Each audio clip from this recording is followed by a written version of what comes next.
像鸟儿一样住在美如仙境的热带山林中，在山顶的木屋里感受无边海景泳池带来的震撼景观。三亚鸟巢度假村入住体验。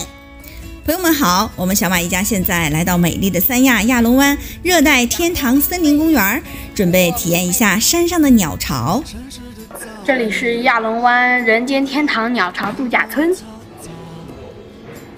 亚龙湾人间天堂鸟巢度假村，非诚勿扰就是在这儿拍的。已经办好手续啦，一会儿摆渡车带我们去房间。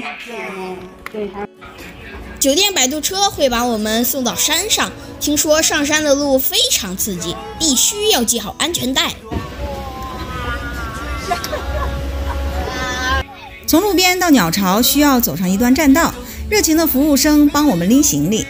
山上的鸟巢离得都比较远，所以私密性非常强，像鸟儿一样住在了山里。你看，镶嵌在山上的一个一个鸟巢。鸟巢度假村位于亚龙湾热带天堂森林公园中，所以景色特别美。木屋的装修古朴自然，和原生态的环境融为一体。屋内宽敞明亮，窗外是一片养眼的绿色世界。山上呀，蚊子多，可是有了这个大蚊帐，肯定能睡得非常安心。这间鸟巢内还有一个超大的泡池，卫生间很大。走，咱们去阳台看个风景吧。哇，这里真大真宽敞，有山有海，有山有海，风景这边独好。像鸟儿一样住进美如仙境的山林中，可以呼吸新鲜的空气，还可以远眺亚龙湾。我们觉得这家度假村所处的环境和地理位置太稀缺了，住在这里的体验绝对与众不同。如果是一大家人来住的话，这里也有2室1厅的木屋可以选择，和我们来了解一下吧。鸟巢度假村里的别墅全都是以鸟的名字来命名的，例如我们住的叫云鹤。这间位于山顶的木屋别墅非常的豪华大气，适合一家人住。让我们看看每个房间都是什么样子的吧。客厅非常高也大，装修的风格比较古朴自然。通过客厅的落地窗就可以看到亚龙湾的全景。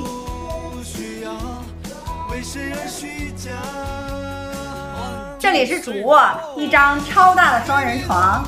沙发。这间别墅套房一共2间大卧室，那一家人住一定是特别舒服。这个2室1厅的木屋外有一个超大的平台，是个晒太阳、吹海风、看风景的好地方。住在山上也可以体验无边海景泳池，这感觉太棒了。这个泳池是一个无边泳池，而且它正对着亚龙湾，可以边游泳边看海景。无边海景泳池竟然可以建在山上，真是太有个性了。在这里游泳可以收获热带雨林的幽静、蓝色大海的宽阔、居高临下的震撼，还有一生难忘的回忆。就在这里，如果要到景区游玩或者餐厅吃饭，可以随时呼叫摆渡车，非常方便。朋友们喜欢这种极具个性的度假村吗？我们是小马一家在海南，谢谢观看，期待您的点赞和关注哦。